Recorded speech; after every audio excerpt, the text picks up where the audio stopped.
ففروا إلى الله إني لكم منه نذير مبين.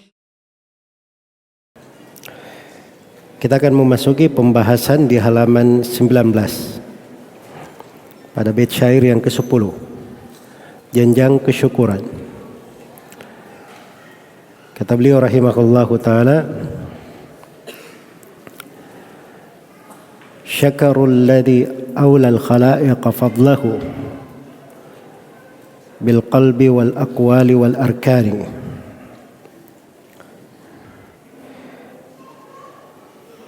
Kata beliau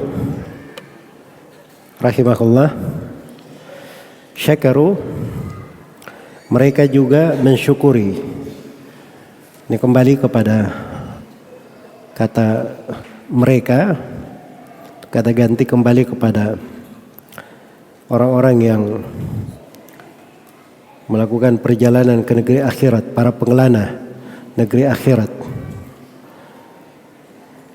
yang berjalan di atas kaidah-kaidah penghambaan, ibadah-ibadah hati yang diterangkan oleh Syekh di sini. Di sini beliau membuka pembahasan tentang syukur. Mereka itu bersyukur. Kesyukurannya kepada siapa? Kepada Allah, alladzi aulal khalaiqa fadlahu,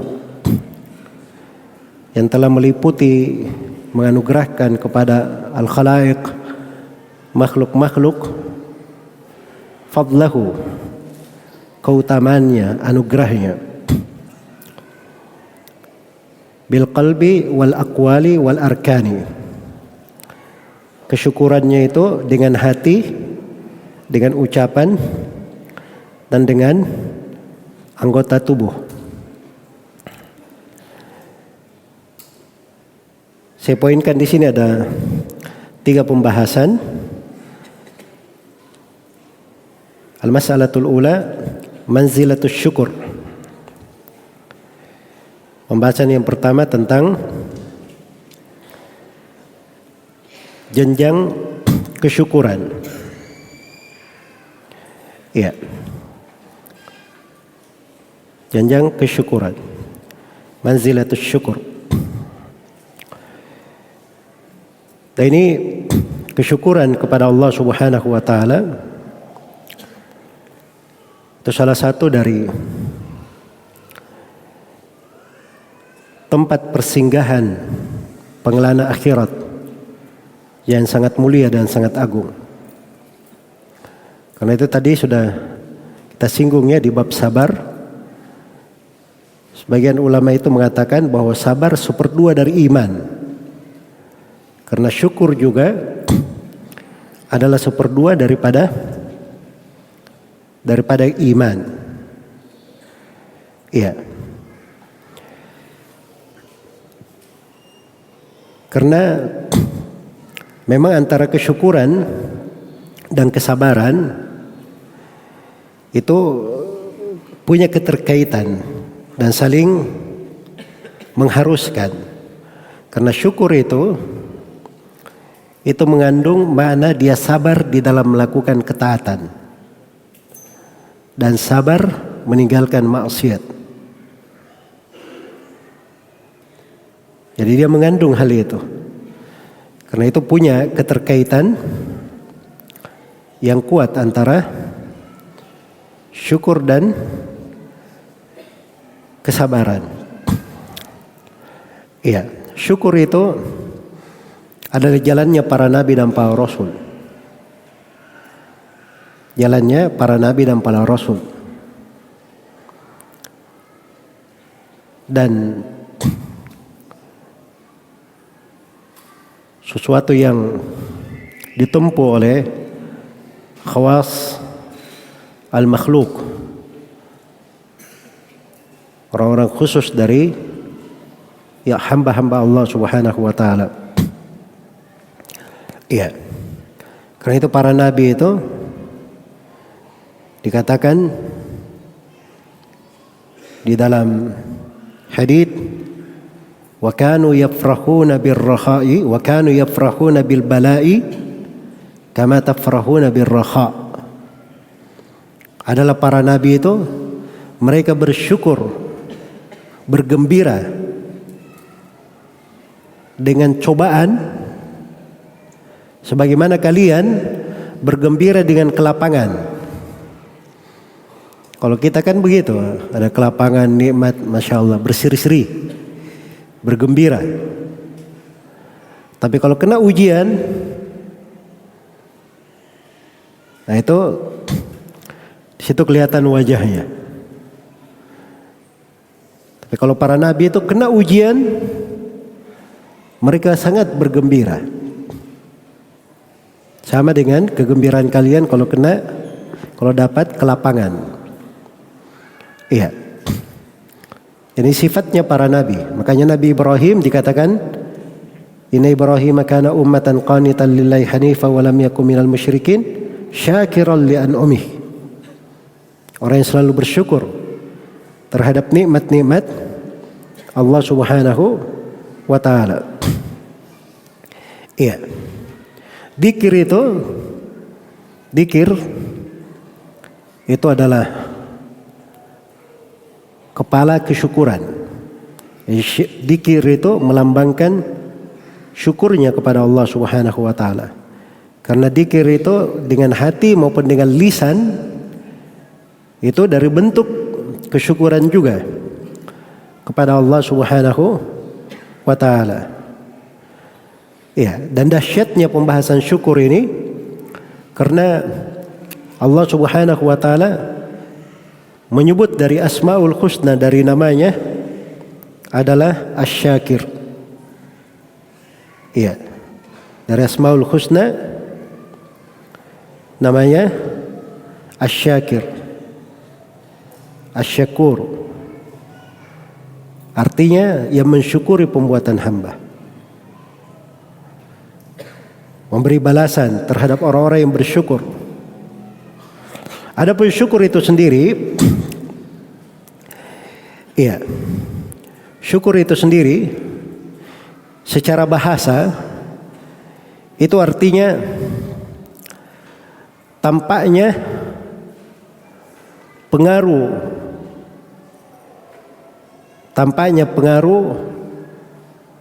makanan pada kendaraan, pada hewan.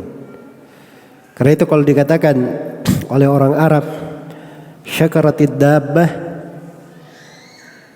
hewannya itu bersyukur, artinya ketika dia diberi makan, pengaruh dia diberi makan itu kelihatan pada hewannya. Kelihatan sehat, kelihatan bugar, kelihatan berkembang, gemuk. Iya. Jadi begitu penggunaan kalimat syukur.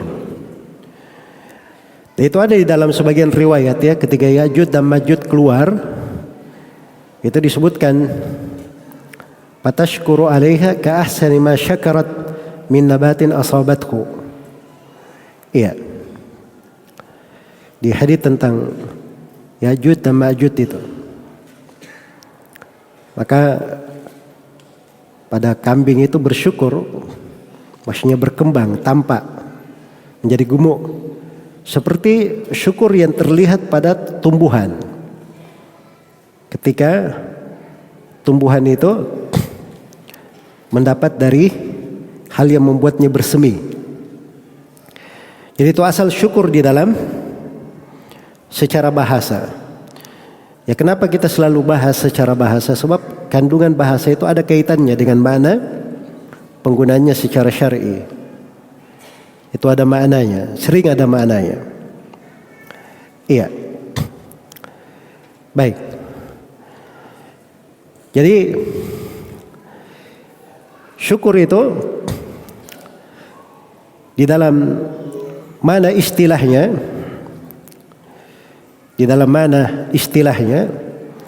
itu oleh para ulama rahimakumullahu taala, mereka memposisikan dua hal.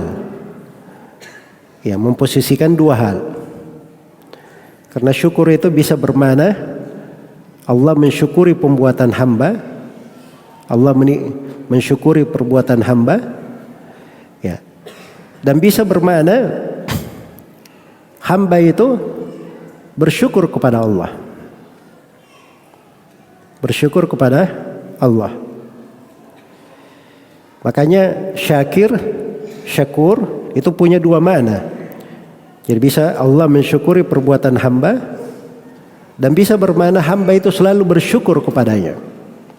Dia yang selalu disyukuri. Selalu disyukuri. Jadi kadang fa'il bermakna maf'ul. Fa'il bermakna maf'ul. Iya. Syukur kalau dari Asmaul Husna mengandung dua makna tersebut.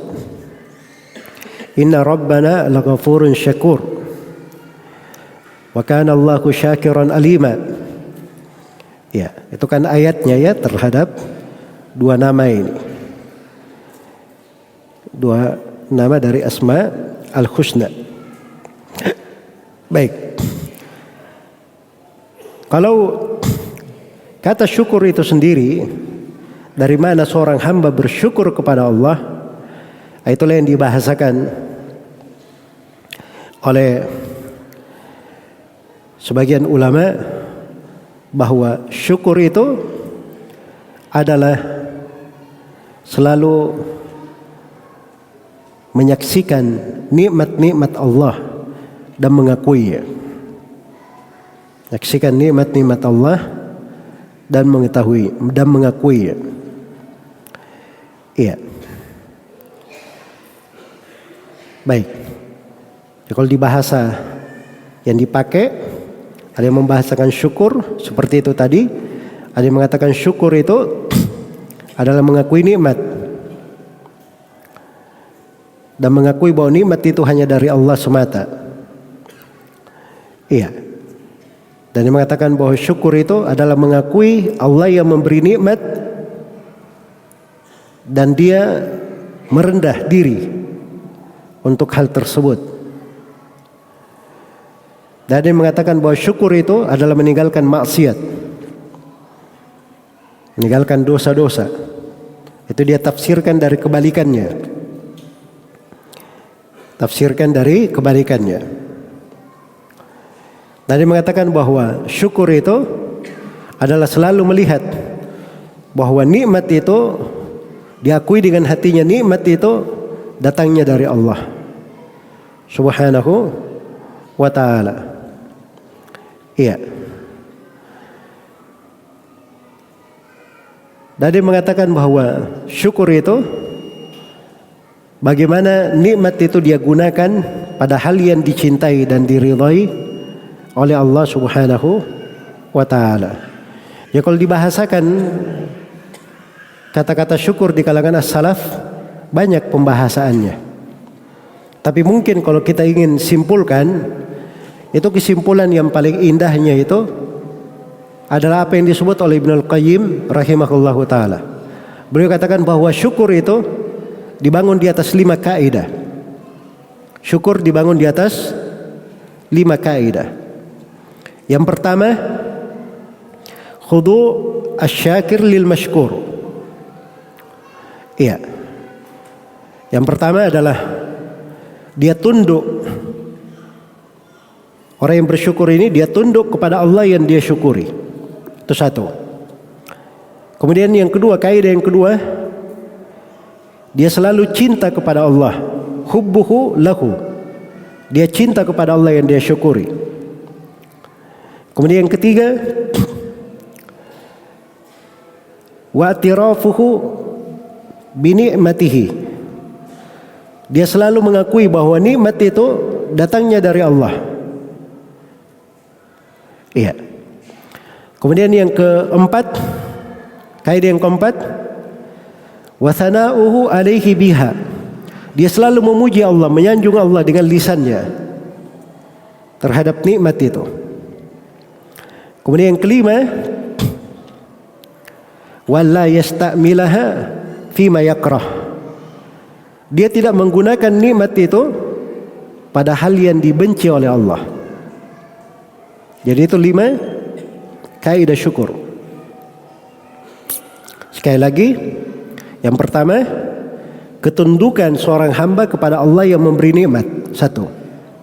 Yang kedua, kecintaan hamba kepada Allah yang memberi nikmat. Dua. Tiga, dia selalu mengakui dengan hatinya bahwa nikmat itu semuanya datangnya dari Allah. Sebagaimana firman Allah, "Wa ma bikum min nikmatin famin Allah." Nikmat apapun yang ada pada kalian itu datangnya dari Allah. Kemudian yang keempat, dia selalu memuji Allah dengan lisannya.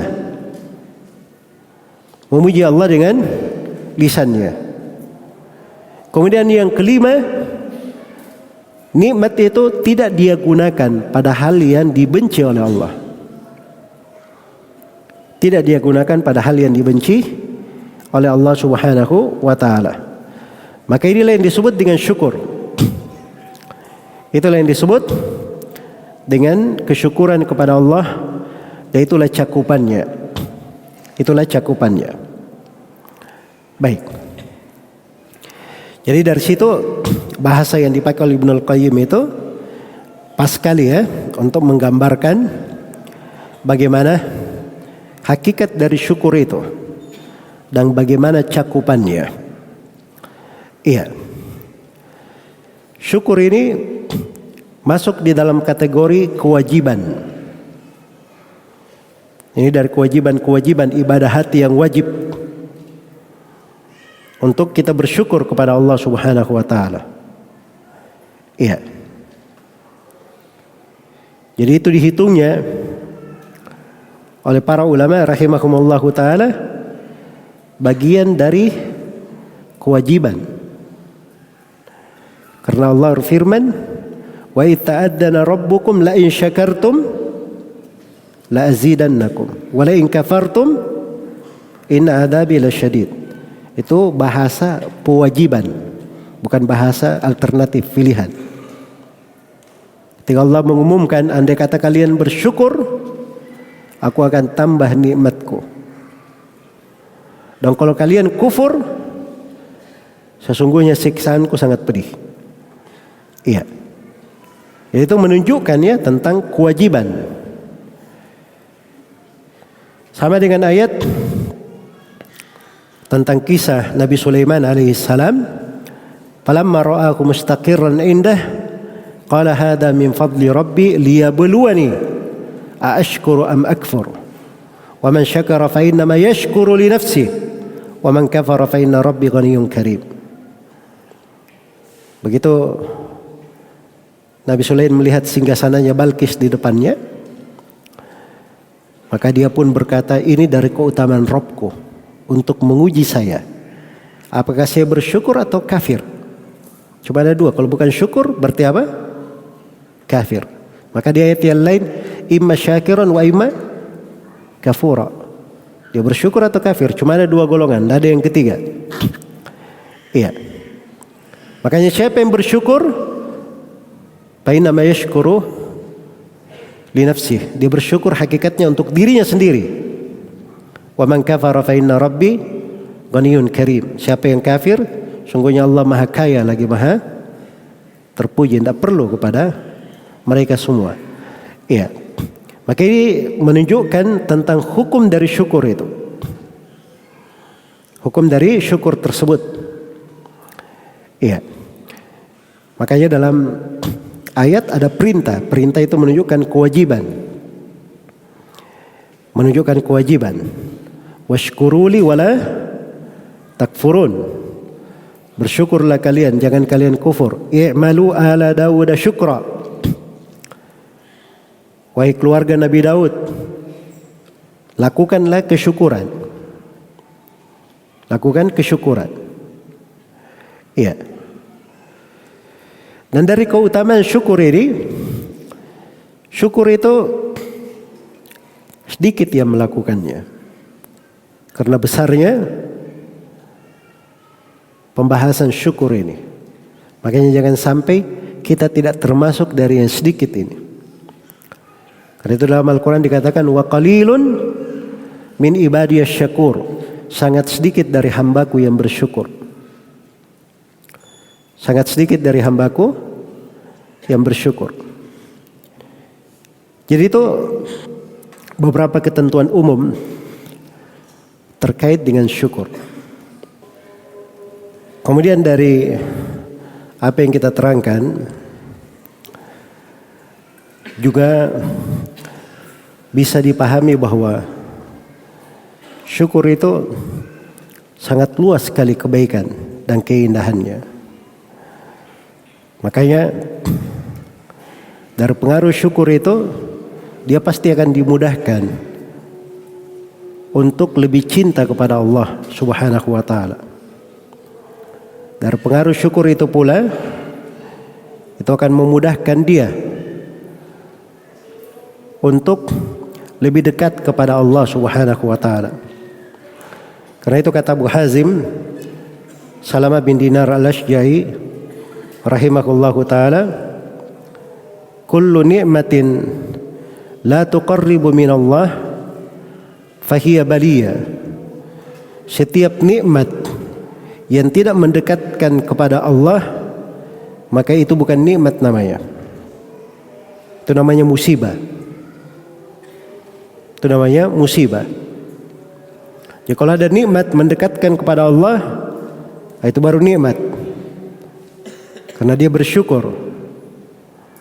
Adapun kalau nikmat itu tidak mendekatkannya kepada Allah, itu bukan nikmat, itu hakikatnya adalah musibah. Iya. Kemudian dari syukur ini, itu adalah sebab keselamatan dari siksaan. Ma yaf'alullahu bi'adabikum in syakartum wa amantum wa kana Allahu syakiran alima. Allah tidak perlu menyiksa kalian sepanjang kalian itu bersyukur dan beriman. Didahulukan syukur dulu, in syakartum wa amantum.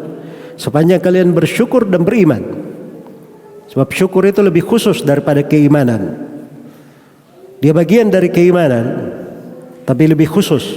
Makanya didahulukan. Jadi siksaan, Allah tidak perlu menyiksa kalian sepanjang kalian itu bersyukur dan beriman.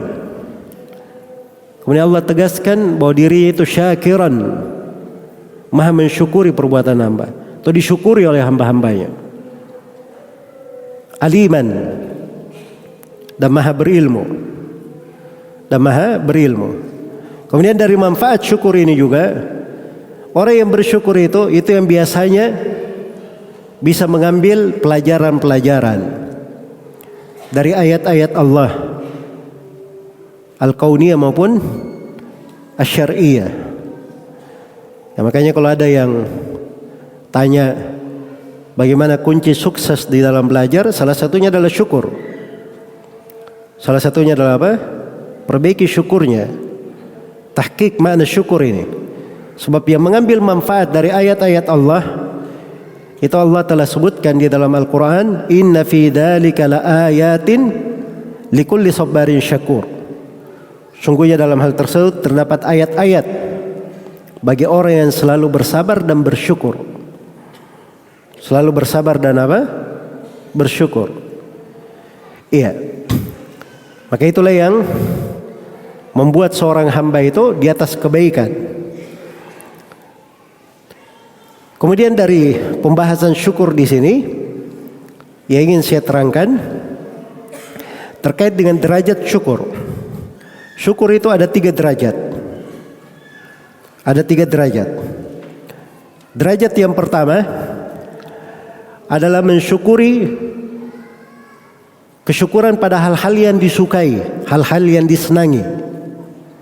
Jadi dapat nikmat, dapat kebaikan, ya, maka dia bersyukur atas nikmat-nikmat Allah Subhanahu wa taala. Memuji Allah atas hal tersebut. Jelas ya? Maka itu tidak diragukan, itu kesyukuran. Itu kesyukuran. Ada syukur derajatnya lebih tinggi lagi, yaitu bersyukur untuk hal-hal yang tidak disenangi. Bersyukur untuk hal-hal yang tidak disenangi. Ini lebih berat ya. Sebab kalau disenangi itu mudah, alhamdulillah, nikmat. Tapi kalau hal tersebut tidak dia senangi, iya, dia bisa bersyukur untuk hal itu. Ini derajat yang lebih tinggi. Dan kalau diperbandingkan tadi antara sabar, ridha dan syukur, syukur itu derajatnya yang paling tinggi. Di derajat yang kedua ini. Dan ada derajat yang ketiga, lebih tinggi lagi. Derajat yang ketiga ini. Iya. Dan ini derajat yang ketiga ini harusnya selalu mengingatkan kepada kita pentingnya ilmu dan belajar. Sebab ini derajat yang paling tinggi. Sebagaimana di beberapa tempat itu derajat-derajat yang tinggi pada ibadah-ibadah itu terkait dengan ilmu, akidah. Yang ketiga, derajat yang tertinggi pada syukur adalah dia selalu mendekatkan dirinya kepada Allah yang memberi nikmat dengan mengenal nama-namanya, sifat-sifatnya di belakang nikmat-nikmat tersebut. Di belakang nikmat-nikmat tersebut.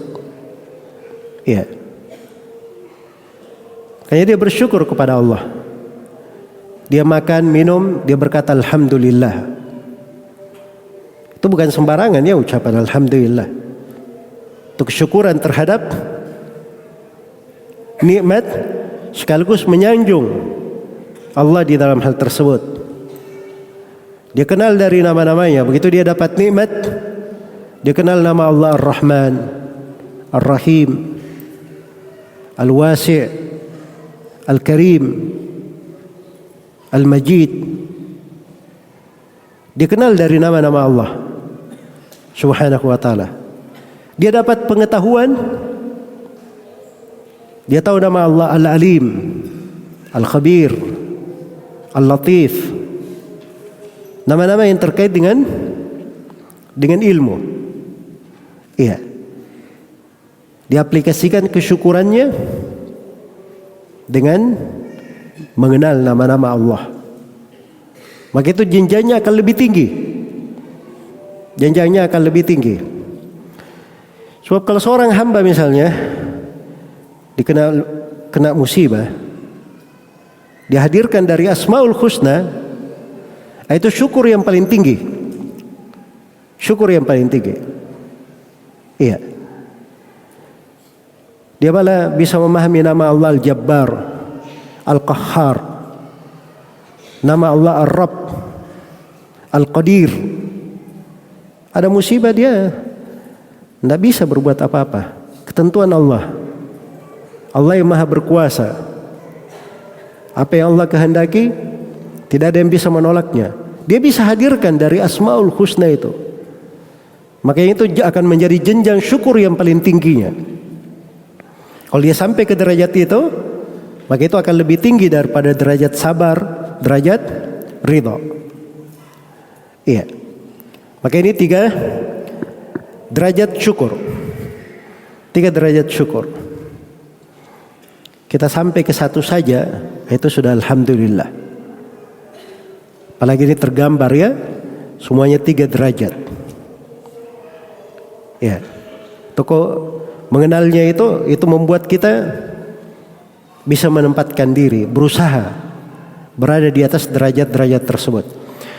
Kemudian di sini pembahasan yang perlu juga adalah bagaimana jalan seseorang itu bisa bersyukur. Bagaimana seorang itu bisa bersyukur? Yang pertama adalah dengan dia memperbagus jenjang mahabbah, kecintaannya kepada Allah. Sebab kalau cintanya kepada Allah itu bagus, iya, dia selalu mensyukuri Allah pada segala hal. Ini ada hubungannya ya dengan mahabbah. Kemudian yang kedua, dari jalan dia bersyukur, dia selalu mencerpati keagungan Allah pada nama-nama dan sifat-sifatnya. Pada nama-nama dan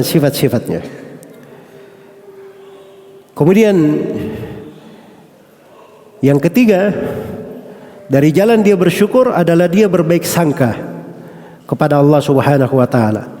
Sebab kapan dia berbaik sangka kepada Allah, dia selalu mensyukuri nikmat-nikmat atau selalu mensyukuri Allah pada segala keadaan. Dan di antara jalan seorang hamba itu bersyukur, dia banyak tafakkur terhadap nikmat-nikmat dan karunia. Tafakkur terhadap nikmat dan karunia. Dan di antara jalan bersyukur adalah dia memperbaiki akidah dan keimanannya. Sebab syukur itu lambang keimanan dan tauhid.